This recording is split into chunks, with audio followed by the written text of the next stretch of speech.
안녕하세요. 저는 정성으로 한복을 짓는 40대 여자입니다. 제 가족에겐 남들과는 조금 다른 특별한 사연이 있습니다.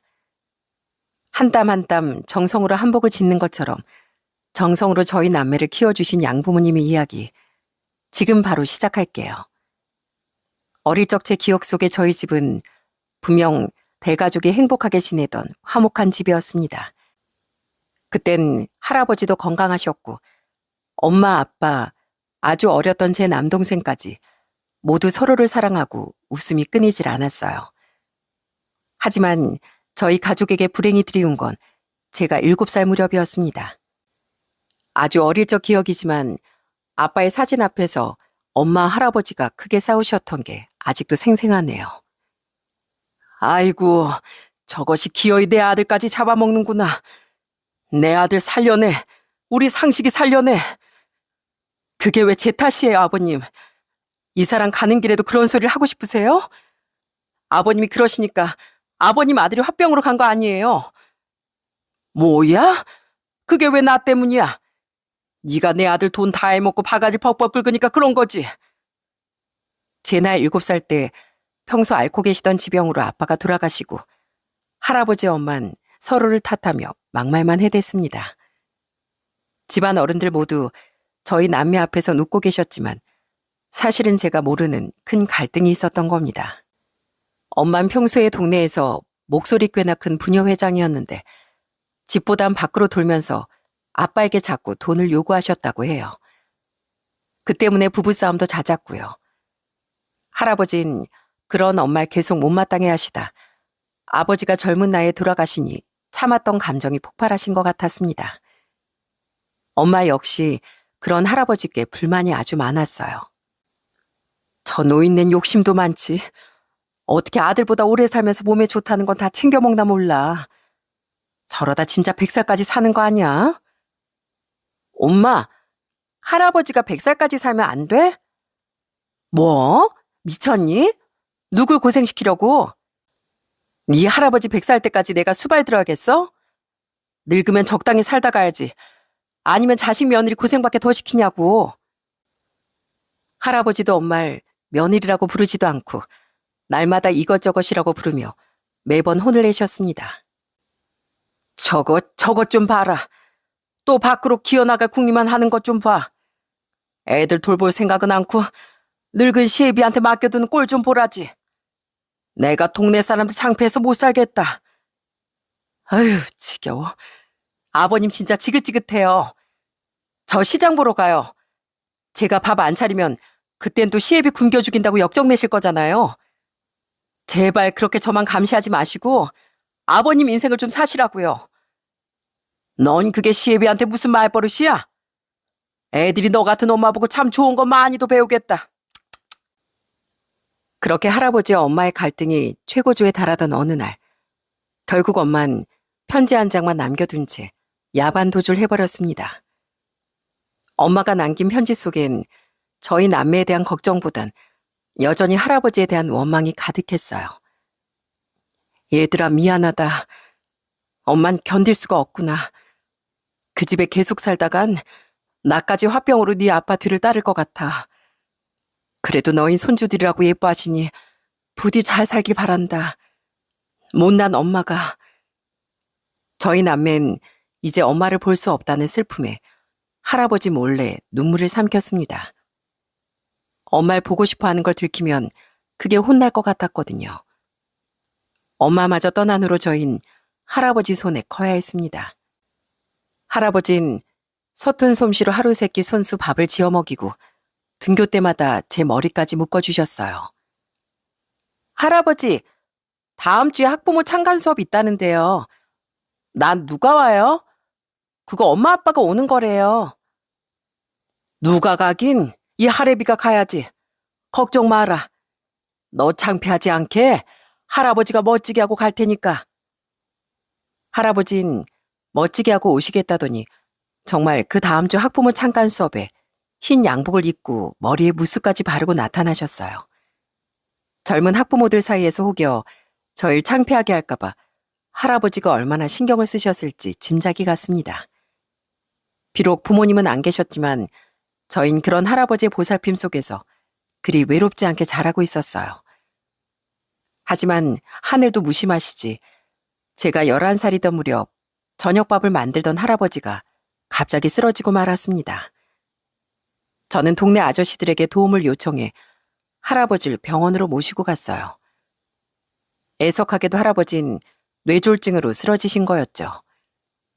흔히들 중풍이라고 하죠. 할아버진 의식을 회복하신 후에도 중풍 후유증으로 잘 걷지도 못하시고 말씀도 제대로 못하셨어요. 할아버지, 여기 물 떠왔어요. 물 좀 드세요.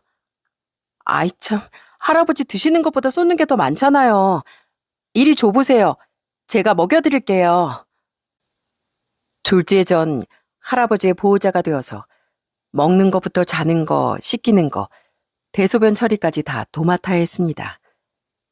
할아버지를 돌보는 것도 문제였지만 가장 큰 문제는 집안에 돈이 뚝 떨어진 거였어요. 누나, 나 배고파. 밥 먹고 싶어. 밥 줘, 밥. 어? 나도 배고파. 근데 집에 먹을 게 하나도 없는데 어떡해. 기다려봐. 내가 나가서 뭐라도 구해볼게. 처음 몇 달간은 저희 사정을 알고 주변 이웃들이 음식도 주시고 여러 가지 도움을 주셨지만 그 관심도 오래가지 못했습니다. 그나마 저희 남매는 조금이라도 버텨보겠지만 연로하고 아픈 할아버지마저 굶게 할 수는 없었습니다. 그래서 전 초등학교 5학년 때부터 돈벌이에 나섰습니다. 사장님, 안녕하세요. 그래. 혼자 밥 먹으러 왔니? 부모님은 어디 계시고? 그게요. 제가 부모님도 안 계시고 할아버지도 아프세요. 그래서 그런데 혹시 제가 일할 만한 거 없을까요? 저 할아버지 약값도 벌어야 하고 동생 학교도 보내야 돼요. 저 청소도 잘하고 설거지도 잘할 수 있어요. 저는 동네 식당을 찾아다니며 혹시 할 일이 없겠느냐고 물었습니다. 그러면 대다수 식당 사장님들은 절 안타까워하시면서도 일은 맡길 수 없다며 집으로 돌려보내곤 하셨죠. 그러다 가끔은 크게 화를 내며 소금을 뿌리거나 심지어 물벼락을 퍼붓는 사장님도 있었답니다. 아침부터 손님도 없어 죽겠는데 웬 거지 가서 돈을 달래? 당장 안 꺼져? 경찰 부르기 전에 꺼져. 저 거지 아니에요. 저도 일 잘할 수 있다고요. 그냥 돈 달라고 구걸하는 거 아니에요. 그렇게 수도 없는 날을 거리를 떠돌다가 절 너무나 딱하게 생각하신 한 사장님이 저에게 설거지를 맡기셨습니다. 네 사정이 하도 너무 딱해 보여서 설거지 부탁하긴 하는데 혹시 너무 힘들다거나 어려우면 꼭 말해야 한다. 월급은 네가 일한 날짜 세서 다른 직원들과 똑같이 주마. 식당 일이 쉽지 않을 텐데 정말 할 수 있겠어? 네, 할 수 있어요. 그 돈이면 우리 할아버지 병원도 갈 수 있고 제 동생 공책도 사줄 수 있어요. 정말 감사합니다. 진짜 열심히 일할게요. 전 그렇게 한 식당에서 설거지 아르바이트를 시작했습니다.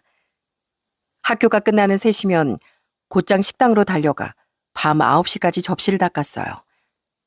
식당 설거지는 제 예상보다 100배는 더 힘들었지만 앞으로 배를 골지 않아도 된다는 사실에 손끝이 다 부르트도록 일했습니다.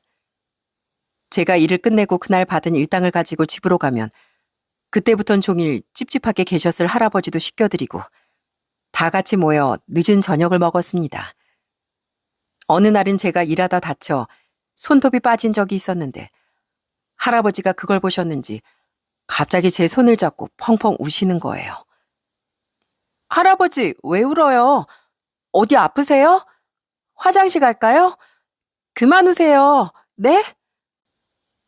전 할아버지가 어디 아프신가 했는데 제 손을 하염없이 쓰다듬으시는 걸 보고 그 눈물의 정체를 알게 됐습니다. 아, 할아버지 나 손 다친 것 때문에 슬퍼서 그러는 거구나. 나 괜찮아요. 손톱은 또 잘하잖아요. 우리 할아버지 아이가 다 됐네. 저의 이런 생활은 무려 1년이나 계속됐습니다. 전 그 어린 나이에 너무 피곤해 코피를 쏟기도 했어요. 식당 손님 중엔 이런 제 사연을 아시곤 가엾다며 간혹 용돈을 주시는 분들도 계셨습니다. 한복 아저씨도 그 중에 한 분이셨어요. 그분은 한복점을 운영하신 아저씨였는데 그 무렵부터 자주 가게에 오셔서 저희끼리 한복 아저씨라고 부르곤 했습니다. 저는 홀서빙을 하기엔 너무 어려 주로 청소나 설거지를 했었는데 한복 아저씨는 주방 안쪽에 들어와 있는 절 굳이 불러내시어 용돈을 주시거나 간식 같은 걸 사주고 가셨습니다. 성희야, 아무리 바빠도 고무장갑은 꼭 끼고 일하렴. 초등학생 손이 그렇게 상처투성이면 되겠어? 아무리 힘들어도 밥 잘 챙겨 먹고 학교도 열심히 다녀야 한다. 숙제도 잘하고 있지?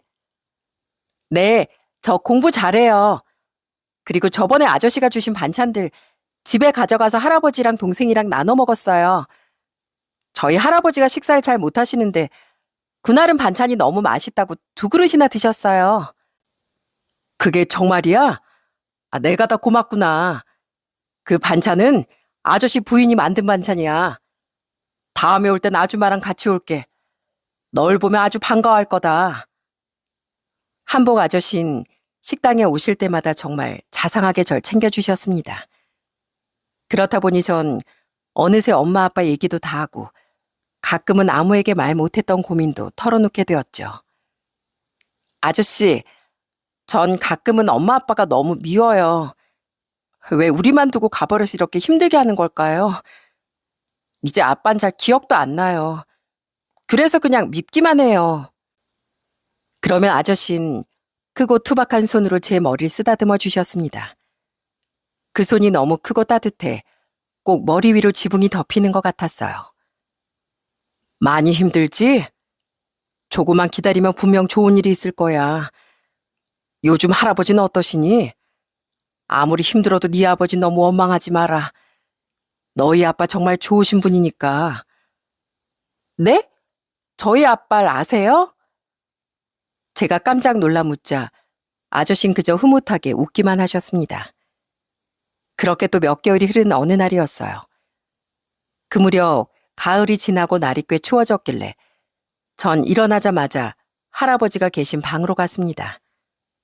평소처럼 간밤에 춥진 않으셨는지 살피려는데 할아버지가 너무나 고요하고 편안하게 잠들어 계시더라고요. 저는 그 모습이 너무 낯설었습니다. 저희 할아버진 평소 팔다리에 잔떨림이 심해서 주무실 때도 계속 손발이 조금씩 떨리곤 하셨거든요. 전 순간 가슴이 철렁 내려앉아 조심스럽게 할아버지를 깨웠습니다. 할아버지, 주무세요? 오늘은 제가 문을 활짝 열어도 모르시고 벌써 아침이에요. 일어나 보세요, 할아버지. 저는 떨리는 마음을 내서 가라앉히며 할아버지를 애타게 불렀습니다. 하지만 할아버지는 아무런 대답이 없으셨어요. 저는 두 손으로 할아버지 어깨를 살짝 흔들어 보았죠. 그래도 여전히 미동조차 없으시더라고요. 그제야 전 깨달았죠. 할아버지가 다시는 깨어나지 못하는 깊은 잠에 드셨다는 걸요. 전 그렇게 13살의 나이에 부모님에 이어 할아버지를 떠나보내야 했습니다. 장례식은 다행히 주변 어른들의 도움을 받아 무사히 치를 수 있었어요.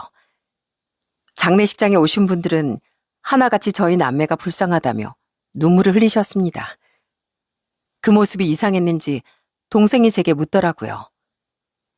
누나, 할아버지가 하늘나라로 떠났는데 왜 사람들이 우리 얼굴을 보고 울어? 왜냐면 이제 세상엔 우리 둘뿐이거든. 이제 가족은 너하고 나하고 둘뿐이니까 그게 불쌍해서 다들 우는 거야.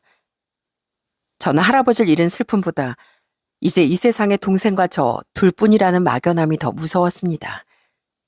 그래서 눈물도 나지 않았어요. 사람들은 울지 않는 절 보고 더 안타까워했고요. 그렇게 동생을 챙기며 조문객들을 맞이하고 있는데 빈소에 익숙한 얼굴이 들어왔습니다. 그건 바로 한복 아저씨였습니다. 옆엔 아저씨 아내분도 함께였어요. 아이고, 세상에 이게 무슨 일이니? 너희들 밥은 먹었어? 잠은 못 잤니? 얼굴이 그새 더 반쪽이 됐구나. 얘들아, 아줌마가 도와줄 테니까 너희는 가서 밥부터 좀 먹고 와. 너희들 챙겨줄 어른도 안 계신 모양이구나. 아주머니 아저씨는 장례식장에 오시자마자 저희의 밥도 챙겨주시고 아직 어린 저희가 몰랐던 일들을 해결해 주셨습니다. 그런 두 분 덕에 무사히 발인까지 마칠 수 있었어요. 고생 많았다 얘들아. 할아버진 정말 좋은 곳에 가셨을 거야. 그나저나 앞으로 너희는 어쩔 계획이니? 혹시 주변에 너희를 맡아줄 친척 어르신들 안 계시니? 전 아저씨의 질문에 그저 고개만 저었습니다. 친척이라고 해봤자 다들 형편이 어려워 저희를 돌볼 여력이 없다는 걸 잘 알고 있었거든요. 아무도 없어요. 옆집 아주머니가 그러는데 저흰 고아원에 가게 될 거래요. 저희끼리만 살면 안 된대요. 전 솔직히 그래도 괜찮은데. 그러면 너희만 좋다면 혹시 아저씨 아줌마랑 같이 살지 않을래? 더는 설거지 같은 거 하지 말고 우리 집에서 같이 살자. 가면 너희 또래는 아저씨 아들도 있어서 좋을 거야. 사실 아직은 말할 수 없지만 아주머니 아저씨가 너희에게 갚아야 할 빚이 있거든. 그러니까 그냥 마음 편히 아무 걱정하지 말고 오면 돼. 정말 그래도 돼요? 저희 그냥 고아원 가도 되는데. 솔직히 그땐 아저씨의 제안이 조금 두려웠습니다. 혹시라도 이상한 사람들이면 어쩌지 싶었거든요. 식당 일을 하면서 술 취한 무서운 아저씨들을 너무 많이 겪었기도 했고, 혹시 무슨 일이 있어도 그 집안에선 저와 동생의 안전을 지킬 수 없을 것 같았습니다. 그래서 아저씨 뒤를 따라 그 집에 가면서도 동생을 꽉 끌어안고 계속 경계를 했던 것 같아요. 누나, 숨 막혀. 이것 좀 나. 나 더워. 쉿, 가만히 있어. 혹시라도 내가 신호를 주면 너 바로 도망쳐야 돼? 알겠지? 그렇게 잔뜩 겁을 먹곤 아저씨 집에 들어가게 되었는데 뜻밖의 집 풍경은 예상보다 훨씬 더 평범했습니다. 사실 저희를 맡아주신다길래 부잣집일지도 모른다고 생각했거든요. 그런데 아저씨 집은 예전 저희 집 풍경과 그리 다르지 않았습니다. 조금 오래돼 보이지만 따뜻하고 가족의 정이 물씬 느껴지는 집이었어요. 조금 특이했던 건 거실에 큰 재봉틀이 있다는 것뿐이었습니다. 윤성아, 왜 거기 있어? 이리 와서 인사해. 앞으로 네 누나, 형이 될 친구들이야. 누나 이름은 성희, 형 이름은 성철이야. 그리고 그 집엔 작은 방문 틈에 숨어 저희를 지켜보고 있는 작은 남자아이도 하나 있었습니다. 아주머니는 그 아이를 윤성이라고 불렀어요. 그 아이는 계속 문틈으로 저를 째려보다가 갑자기 버럭 소리를 질렀습니다. 나 누나 형 필요 없어. 가라고 해. 내 방에 들어오면 가만 안 둘 거야. 그러더니 문을 쾅 닫고 들어가 버리더라고요. 결국 아저씨 손에 끌려 나와 울며 불며 억지로 인사를 하긴 했지만 첫인상이 영 좋지 않아서인지 그 이후로도 윤성인 저를 계속 친입자 취급을 했어요. 너희들 집에 가. 여긴 우리 집이야. 우리 아빠가 내 과자랑 내 옷도 너희한테 줬다며? 그거 다시 내놔.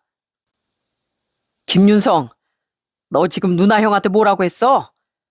아빠가 너라고 부르면 안 된다고 몇 번을 말했지? 우리 집은 약속을 지키지 않는 사람은 밥 먹을 자격도 없어. 가서 무릎 꿇고 손 들고 있어. 오늘 네가 뭘 잘못했는지 반성하라고. 그때마다 아저씨에게 크게 혼이 나면서도 윤성인 계속 저를 야, 너로 불렀습니다. 아저씨 아주머니는 윤성이에겐 꽤 엄한 부모님 같았지만 저희 남매에겐 한없이 자상하고 따뜻하신 분들이었어요. 그래서인지 윤성인 더더욱 저희를 미워했고 특히 2살 차인 제 남동생을 굉장히 많이 괴롭혔습니다. 너 그거 뭐야? 그거 샤프 내 거잖아. 이리 내놔. 너 도둑이야? 왜 맨날 내 걸 훔쳐? 그러면 너 경찰서 가서 평생 못 나와. 나 너보다 형이거든? 그리고 이 샤프 우리 누나가 준 거야. 나 도둑 아니야. 너 도둑 맞잖아. 네 누나도 도둑이잖아. 남의 집에 와서 나가지도 않고 눌러앉는 게 도둑이지 뭐야? 도둑이래요. 도둑이래요. 으, 너희랑 살다 보니까 나까지 굳이 촌스러워지는 것 같아. 냄새나, 저리 가. 그러다 어느 날은 저도 참다 폭발해 소리를 질러버렸습니다. 야, 너 내 동생한테 지금 도둑이라고 했냐? 너 함부로 말하지 말라고 했지? 진짜 너 혼나볼래? 내가 뭘, 그러다 뭐 때리기라도 할 거야? 도둑이 사람도 때리네. 봐봐, 도둑 누나가 화도 내. 도둑이 성질도 있네. 와, 무서워라. 윤성인 겁먹지 않은 척하며 더 까불기 시작했고 결국 화를 참지 못한 전 그 녀석의 어깨를 세게 밀어버렸습니다. 그러자 녀석은 쿵 하고 뒤로 넘어졌고 이내 크게 울기 시작했어요. 저희의 소란에 방에 있던 아주머니 아저씨까지 작은 방으로 달려오셨습니다. 얘들아, 무슨 일이야?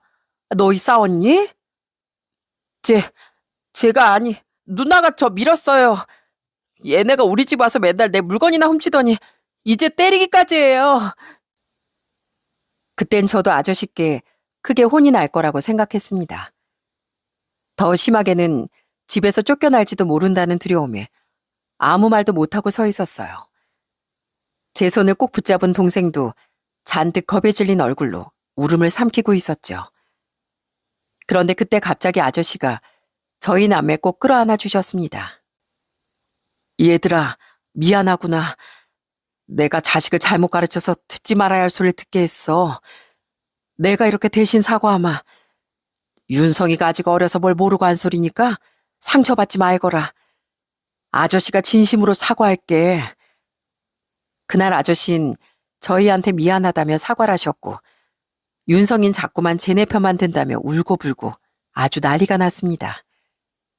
아저씨 아주머니가 절 배려해주는 건 참 감사했지만 이러다간 윤성이와의 사이가 영영 좋아지지 않을 것 같았죠.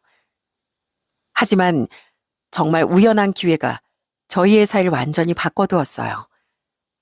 당시 저희 남매는 아저씨 집으로 오게 되면서 근처 학교로 전학을 갔거든요. 그렇다 보니 제 남동생과 윤성인 같은 초등학교에 다니고 있었고요.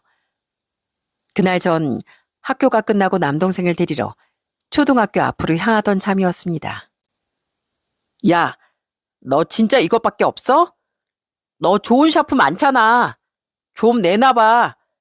너 가방 털어서 나오면 가만 안 둔다. 진짜야, 이것밖에 없어.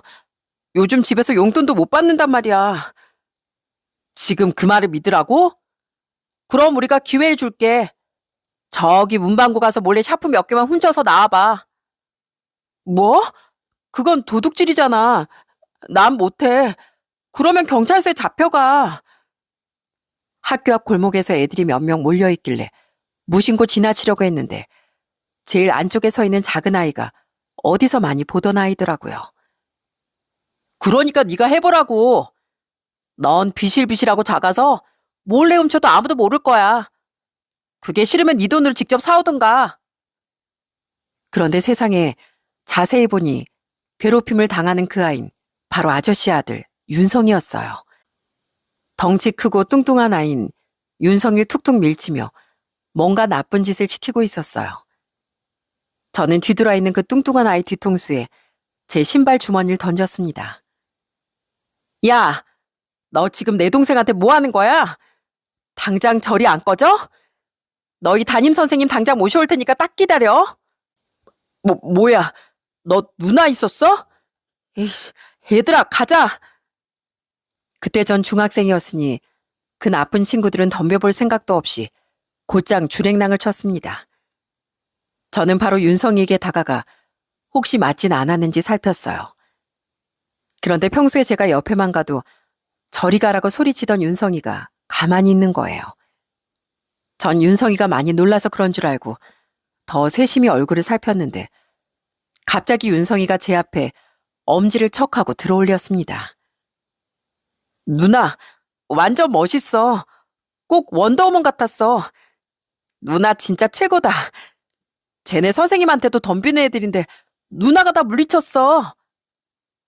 전 갑자기 원더우먼 누나가 되어버렸습니다. 윤성인 나쁜 친구들을 물리쳐준 게 꽤 고마웠는지 그 이후론 절 꼬박꼬박 누나라 부르며 잘 따르더라고요. 가끔 친구들이 또 괴롭힌다며 저에게 도움을 요청하기도 하고요. 그때마다 전 신발 주머니를 휘두르며 윤성이를 구하러 달려갔습니다. 누나 이제 학교 애들이 나 키 작고 약하다고 안 놀린다? 나한테 완전 무서운 누나 있다고 소문나서 애들이 내 옆엔 얼씬도 안 해. 그리고 어제 누나가 없을 때 형이 우리 교실까지 와서 나랑 급식 먹어줬어. 그동안 나 혼자 급식 먹었거든. 전 그제야 윤성이가 왜 이렇게 예민하게 저희를 경계하는지 알게 됐습니다. 워낙 체력이 약하고 몸이 왜소하다 보니 그간 학교에서 괴롭힘을 많이 당한 모양이었어요. 그래서 저희가 갑자기 집에 들어왔을 때도 혹시 자기 걸 뺏길까봐 두려웠던 거죠. 그렇게 모든 오해를 풀고 나니 윤성인 정말 귀여운 막내 동생이 되었답니다. 아저씨 아주머니도 저희의 사이가 좋아진 걸 보시곤 정말 기뻐하셨고요. 윤성이 너 누나 형한테 맨날 반말하더니만 이젠 아주 누나 형 앞에만 붙어 있는구나. 형제가 있으니까 너도 참 좋지? 이제 심심하지도 않고 엄마 아빠 없어도 같이 놀 사람이 있어서 너무 좋아. 누나가 공부도 잘해서 나 숙제도 맨날 도와줘. 형이랑 축구도 많이 하고. 윤성아, 엄마 아빠가 그동안 많이 혼내서 속상했지? 아무리 그래도 다른 사람을 괴롭히고 나쁜 말 해선 안 되는 거야. 윤성이도 알지? 이제 서로 오해가 풀린 것 같으니까 엄마 아빠도 안심이야. 저흰 그렇게 서서히 한 가족으로 물들어가고 있었습니다. 그렇게 또 몇 년이 흘러 고등학생이 된 전 슬슬 진로에 대해 고민하게 되었어요. 그때도 아주머니 아저씨는 여전히 한복집을 하고 계셨는데 재봉 기술이 워낙 좋으셔서 시장에서도 솜씨 좋은 집으로 소문이 자자했습니다. 그 모습을 바로 옆에서 지켜보고 살다 보니 저도 자연히 의상 디자인에 관심이 커졌고요. 특히 옷 색깔이 곱고 치마가 풍성한 한복이 너무나 아름다워 보였죠. 아저씨는 왜 하필 한복을 만드세요? 세상엔 많은 옷이 있잖아요. 근데 한복은 특별한 날 아니면 잘 입는 옷도 아니고 만들기도 어렵다면서요. 왜 하필 한복이냐고? 한복은 다른 옷들과는 다르단다. 만드는 과정 하나하나에 정성과 기다림이 배어 있고 실 한 올 한 올마다 만드는 사람의 마음이 스며 있거든. 완성하고 나면 그게 또 얼마나 아름다운지 아니? 한복을 입으면 옷은 물론이고 입는 사람도 몸가짐이 바르게 되거든. 그게 바로 한복의 힘이란다. 사람을 단정하게 하고 또 따뜻하게 품어주는 옷이야. 아저씨는 한복 이야기라며 눈빛을 반짝이셨습니다. 그날 이후로 저 역시 한복에 푹 빠져서 가끔 집에 있던 재봉틀로 바지도 재봉해보고 이것저것 소품을 만들어 보기도 했어요. 그러다 어느 날은 아주머니가 알려주시는 대로 따라하며 엉성하지만 옷 한 벌도 완성해 보았답니다. 물론 대부분은 아주머니가 옆에서 도와주셨지만요. 그때 처음 완성한 엉성한 그 옷이 어찌나 뿌듯하던지요. 저는 그렇게 디자이너가 되기로 마음먹고 밤낮으로 연습을 거듭했습니다. 손가락에 바늘이 찔려 피가 나기도 하고 실력이 부족해 옷감이 망가지는 날도 많았지만 옷을 만드는 손길 하나하나에서 느껴지는 즐거움과 설렘이 저를 포기하지 못하게 했어요. 학교에서도 쉬는 시간마다 옷 디자인도 해보고 주말이면 아저씨와 아주머니 한복점에 나가 어깨너머로 많은 걸 배웠답니다. 그러다 대학도 의상학과로 진학하며 차근차근 제 꿈을 키워나갔어요. 제 꿈을 키워나가는데 가장 큰 도움을 주신 분들이 있다면 바로 한복점을 운영하시는 아주머니 아저씨 덕분이었죠. 아저씨는 특히 제가 한복을 선택한 걸 정말 기뻐하셨답니다. 그래도 우리가 사는 모습이 성이 너에게 나쁘게 보이진 않았나 보다. 아줌마 아저씨가 물심양면으로 도울 테니까 어디 네 꿈을 마음껏 펼쳐봐. 제가 한복을 얼마나 사랑했냐면 저는 제 결혼식 날에도 전통 한복을 입을 정도였습니다. 그 한복은 제 결혼 선물로 아저씨 아주머니가 한 달도 넘게 매달려서 만들어주신 한복이었어요. 세상에 하나밖에 없는 그 한복은 제 생애 최고의 선물이었답니다. 전 당연히 두 분을 혼주석으로 모셨고 두 분이 곱게 지어주신 한복을 입고 세상 가장 행복한 결혼식을 올렸습니다. 두 분 덕분에 제가 이렇게 잘 자라서 결혼하게 되었어요. 그동안 한 번도 말씀 못 드렸는데 정말 진심으로 감사드려요. 그리고 사랑합니다. 두 분께서 저와 동생을 사랑으로 키워주신 덕분이에요. 아니다, 성희야. 네가 우릴 믿고 따라와 주어서 가능한 일이었지. 우릴 믿어줘서 정말 고맙다. 박서방, 앞으로 살다 보면 많은 일이 있겠지만 난 둘이 서로 믿고 사랑한다면 어떤 일이든 슬기롭게 이겨낼 수 있을 거라 믿네. 우리 성희 잘 부탁하네. 성인 하나뿐인 내 딸이니까. 옛 장인어른, 성일 이렇게 훌륭하게 키워주셔서 진심으로 감사드립니다. 두 분께서 베풀어 주신 사랑과 은혜 늘 마음에 새기고 저도 좋은 사이가 될게요. 앞으로 잘 부탁드립니다. 성격 좋은 저희 남편은 저보다 먼저 두 분께 장인어른, 장모님이라고 불렀습니다. 저도 이젠 아저씨 아주머니라는 호칭보다 엄마 아빠라고 부르고 싶은데 그 말이 왠지 잘 나오지 않더라고요. 두 분도 한 번도 제게 호칭을 강요하시거나 서운한 마음을 내비치지 않으셨고요.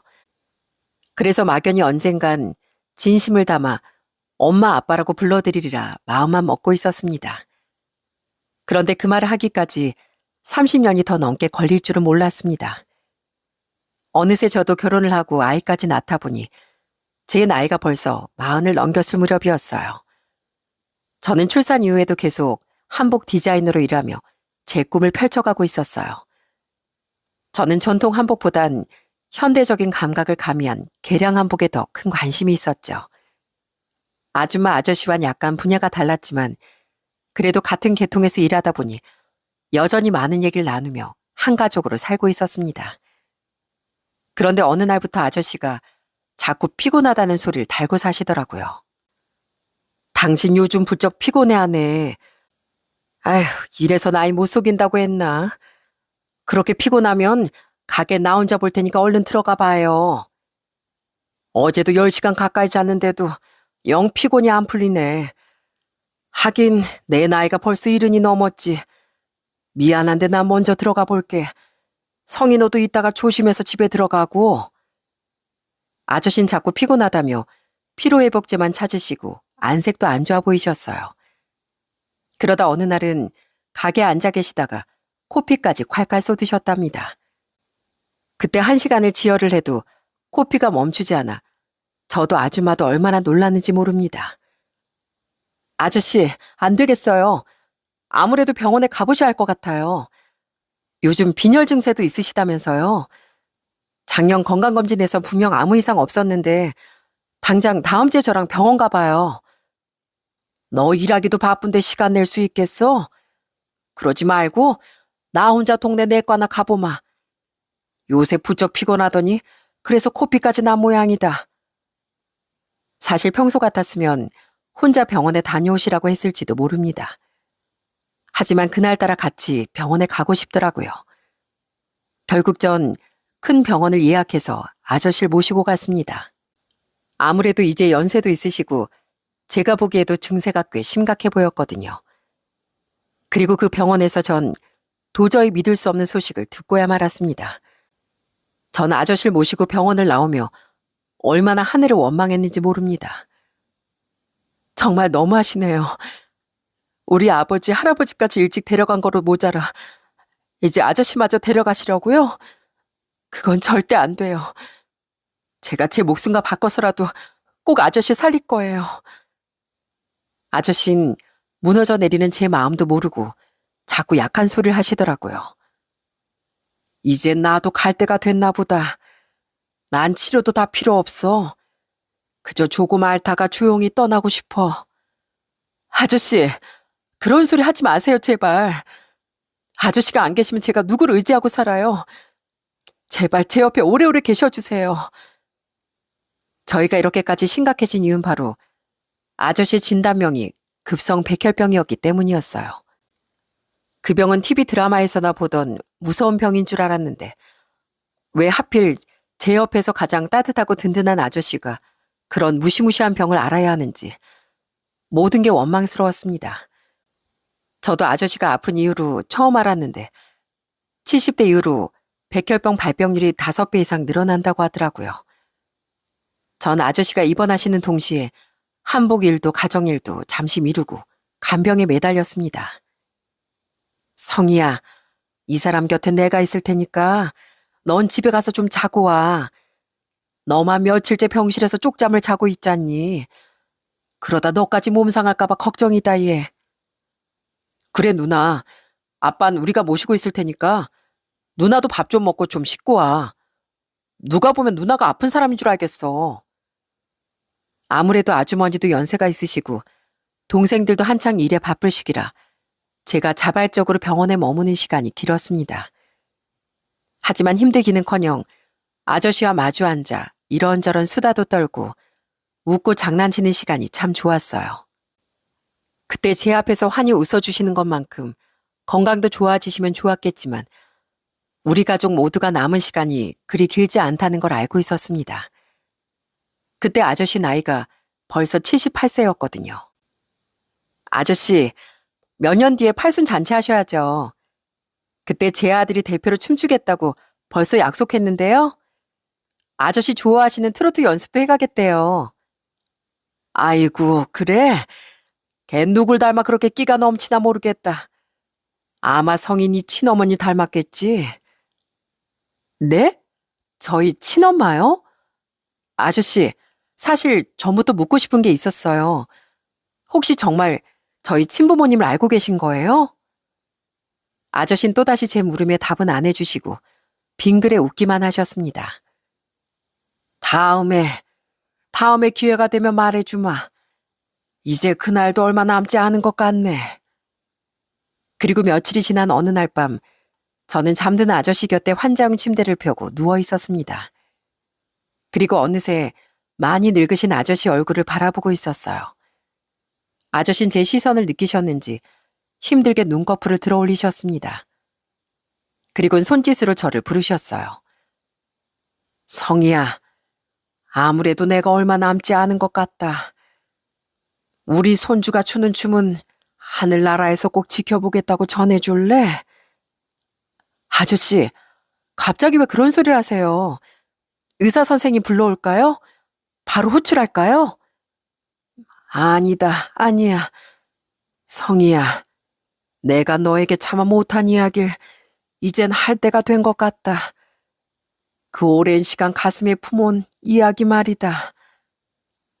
아저씨는 그러더니 아주 천천히 그리고 차분하게 그간 꽁꽁 숨겨두었던 놀라운 이야기를 들려주셨습니다.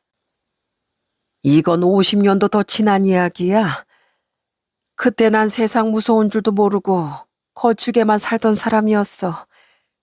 말보단 주먹이 앞선 못난 인간이었지. 그런 내가 무슨 복인지 너희 아버지를 만나게 된 거야. 아저씨가 들려주신 놀라운 이야기는 바로 이러했습니다. 20대 시절 시장 바닥을 주름 잡으며 주먹개나 쓰던 아저씨는 상인들에게 자리세를 받으며 뒤를 봐주는 주먹패셨답니다. 좋게 말해 뒤를 봐주는 거지 자리세 명목으로 갈취를 일삼으며 깡패짓을 하신 거였죠. 시장 사람들 모두 앞에선 아저씨를 무서워했지만 뒤에선 저런 놈은 사라져야 한다며 막 손가락질을 했대요. 그런 아저씨를 유일하게 믿어준 사람이 바로 저희 친아버지셨답니다. 네 아버진 천사였다, 천사. 우린 단지 같은 고향 출신의 선후배 사이였는데 나한테 곧잘 형님, 형님하며 친근하게 굴었어. 난 그게 내가 무서워서 압을 떤다고 생각했거든. 근데 그냥 네 아버지가 좋은 사람이어서 나한테 먼저 마음을 열어주었던 거였단다. 사실 네 아버진 평범한 직장인이라 시장에서 뒷돈이나 받는 나한테 잘 볼 일도 없었거든. 근데 맨날 싸움이나 하고 손가락질이나 받는 내가 안타까웠나 봐. 맨날 형님, 오늘은 술 대신 밥 드시죠 하면서 그렇게 날 챙기더라고. 한 동네에서 같이 나고 자란 정으로 아빠는 아저씨를 친형처럼 모셨다고 합니다. 부모님이 일찍 돌아가신 아저씨를 대신해 명절날엔 할아버지 댁에 데리고 가기도 했대요. 그때 건강하셨던 할아버지도 같은 동네 출신인 아저씨를 반갑게 맞아주셨고요. 너희 할아버지 댁에 가면 나도 평범한 동네 청년이 되는 기분이었다. 나도 부모님이 살아계셨다면 이렇게 살진 않았을 텐데 싶기도 하고 말이야. 그때가 전쟁 끝나고 그리 오래 지나지 않았을 때라 모두가 배고픈 시절이었는데 네 할아버지하고 아빠가 얼마나 푸짐하게 밥을 주던지. 그 집에만 갔다 오면 이틀은 굶어도 배부를 정도였어. 아저씨는 옛날 그 시절을 회상하시며 마치 눈앞에 그 당시 풍경이 그려지는 듯 손을 휘휘 적기도 하고 즐겁게 웃기도 하셨답니다. 하지만 난 영원히 구제 못할 인간 말종이었어. 네 아버지가 그렇게 날 챙겼는데도 사람 구실도 하지 못하고 결국 시장에서 상인과 큰 싸움을 벌여 교도소까지 가게 되었단다. 물론 내 잘못도 있었지만 나도 억울한 부분이 많았어. 하지만 사람들은 주먹패인 내 말을 들어줄 생각도 없더구나. 그렇게 꼼짝없이 교도소에 가게 됐는데 그때 유일하게 울면서 면회로 온 사람이 바로 네 아버지였다.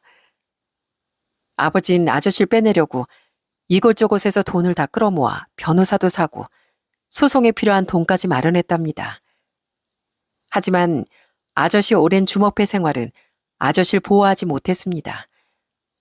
결국 아저씨는 교도소에 가게 되었고 아버지는 날마다 아저씨에게 편지를 쓰셨대요.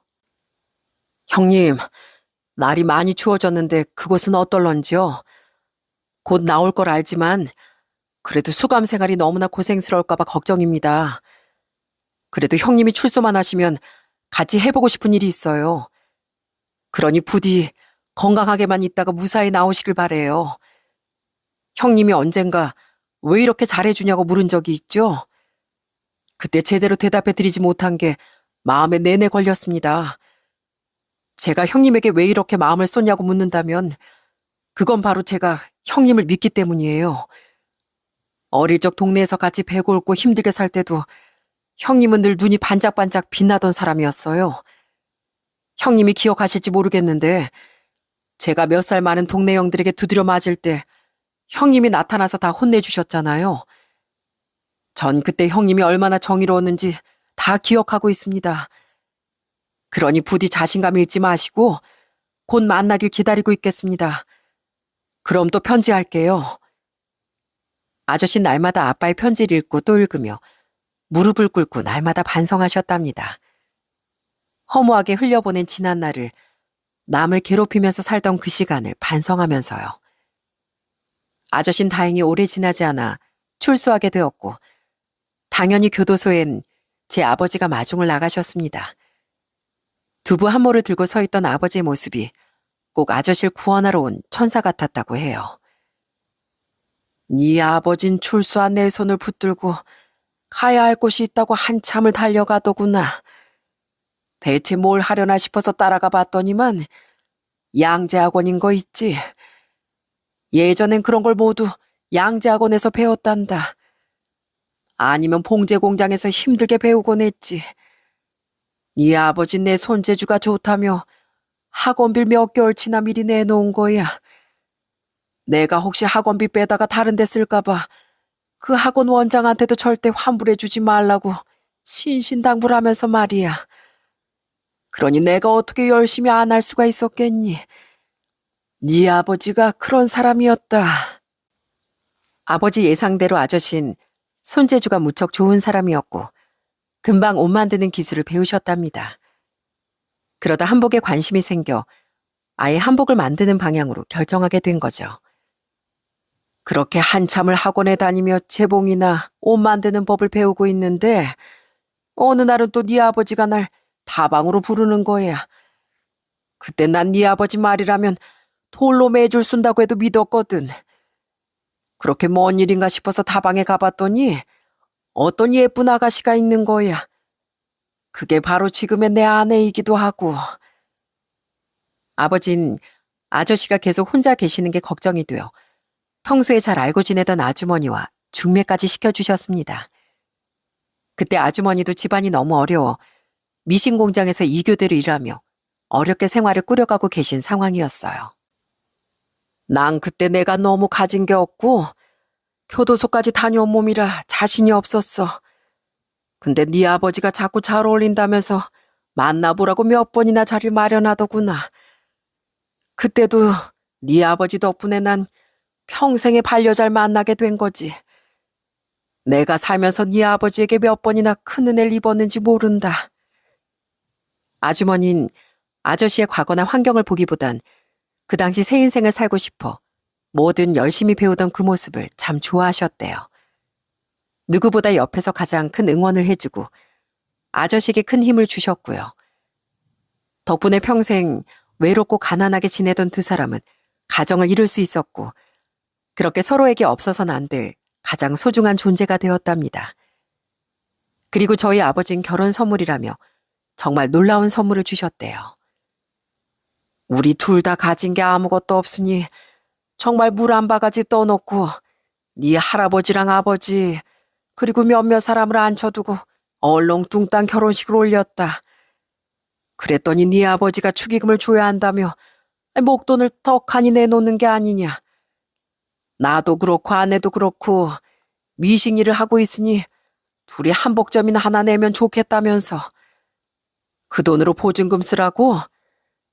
네 아버지라고 무슨 돈이 있었겠냐. 그런데도 삼짓돈을 다 털어서 가게 보증금을 마련해서 온 거였어. 나하고 아는 그 돈 봉투를 두고 바닥에 엎드려 꺼이꺼이 울었다.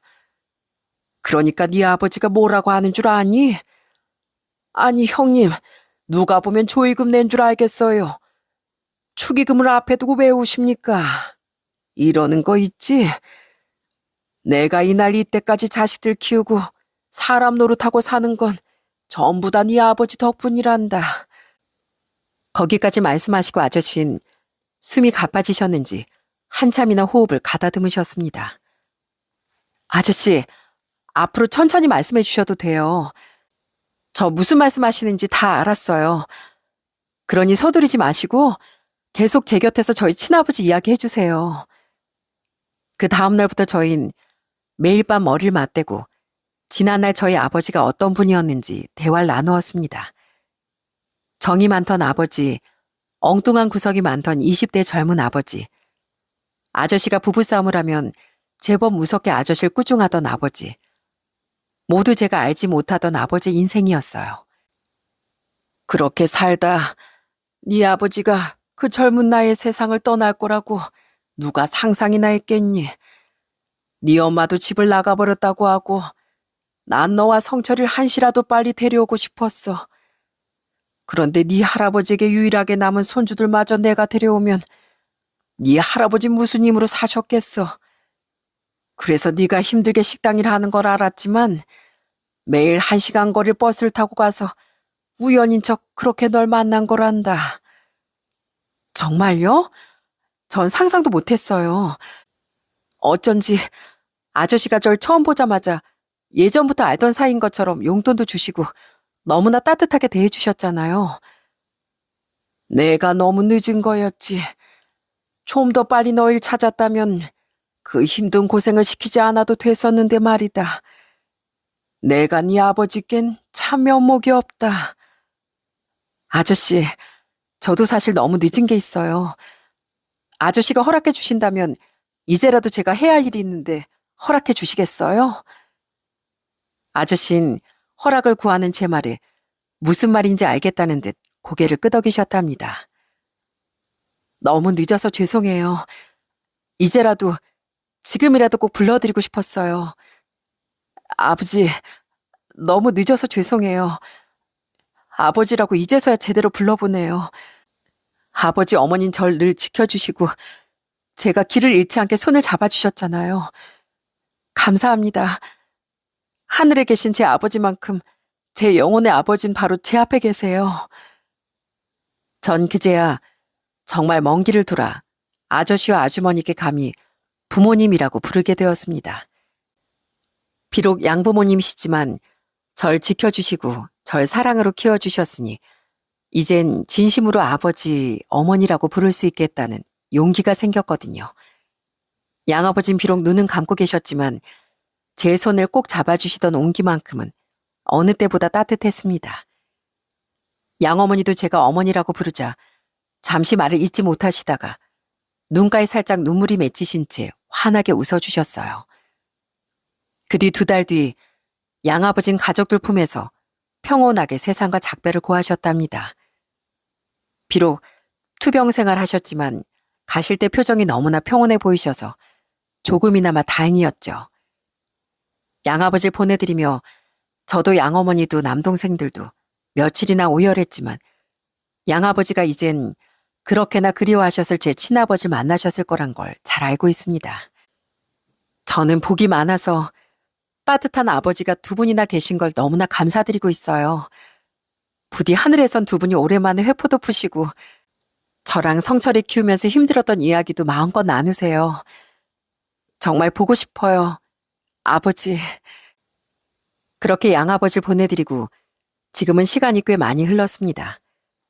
저도 어느새 50을 앞두고 있고 사춘기 아들 둔 여느 엄마답게 바쁘게 살아가고 있어요. 저희 양어머니도 팔순을 코앞에 두고 계신데 여전히 저와 한복점 일을 함께 하시며 아주 건강하게 잘 지내고 계신답니다. 저는 한복점 일을 하면서 동시에 한복의 대중화를 꿈꾸던 제 평생 목표를 향해 달려가고 있어요. 예, 성희야. 난 한복 일을 하면서도 젊은 사람들한테 한복이 그렇게 잘 어울리는지 몰랐다. 네가 젊은 모델들하고 작업도 많이 하고 잡지 촬영까지 하는 거 보니까 역시 젊은 감각이 좋다는 생각이 드는 거 있지? 엄마, 아무리 내가 여러 아이디어를 낸다고 해도 엄마 기술을 따라잡을 수 있겠어요? 아직 엄마에게 배울 게 너무 많아요. 그나저나 성철이랑 윤성인 이 시간쯤 온다고 하더니 왜 안 오지? 둘 다 워낙 바쁜 애들이라 그렇지 뭐.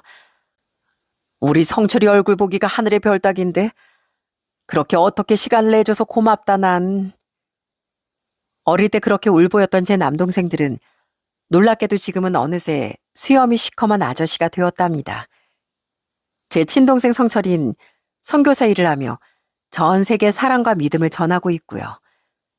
그리고 약하고 여리던 윤성인 놀랍게도 경찰이 되었어요.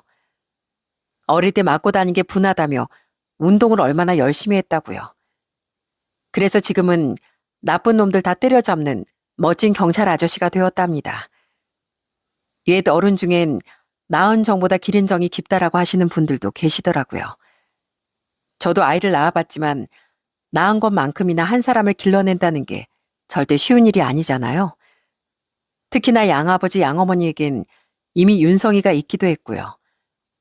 2분도 아마 마음은 먹으셨지만 낯선 저희 남매 기르기가 쉽지만은 않으셨을 겁니다. 그런데도 항상 저희를 사랑으로 안아주시고 인생의 고비마다 단단히 잡아주시고 저도 제대로 된 한 사람으로 살아갈 수 있게 되었답니다. 전 가끔 상상을 해봐요. 만일 저희 남매가 양부모님을 만나지 않고 둘이 험한 세상을 살아갔더라면 저흰 지금 어떤 사람으로 자랐을까요? 아마 분명 지금보단 훨씬 힘들고 고통스러운 일이 많았을 거라고 확신합니다. 아마 지금처럼 하루하루 감사하고 행복하다고 느낄 수 있는 일상은 어쩌면 한 번도 경험하지 못했겠죠. 제 인생의 올바른 길로 인도해 주시고 제가 사람답게 살아갈 수 있게 해주신 건 온전히 제 부모님 덕분입니다. 제가 용기가 없어 아주 오랜 시간이 걸려 제 마음을 표현했지만 2분은 제 진심을 알고 계셨을 거라고 믿어요. 이 사연을 쓰며 다시 한번 양부모님께 사랑한다는 말을 전하고 싶습니다. 정말로 사랑하고 감사합니다. 하늘에 계신 할아버지, 친아버지, 양아버지, 전 매 순간 제 삶 속에서 3분의 손길과 마음을 느끼고 있습니다. 앞으로도 하늘에서 제가 잘 살아갈 수 있게 힘을 주세요.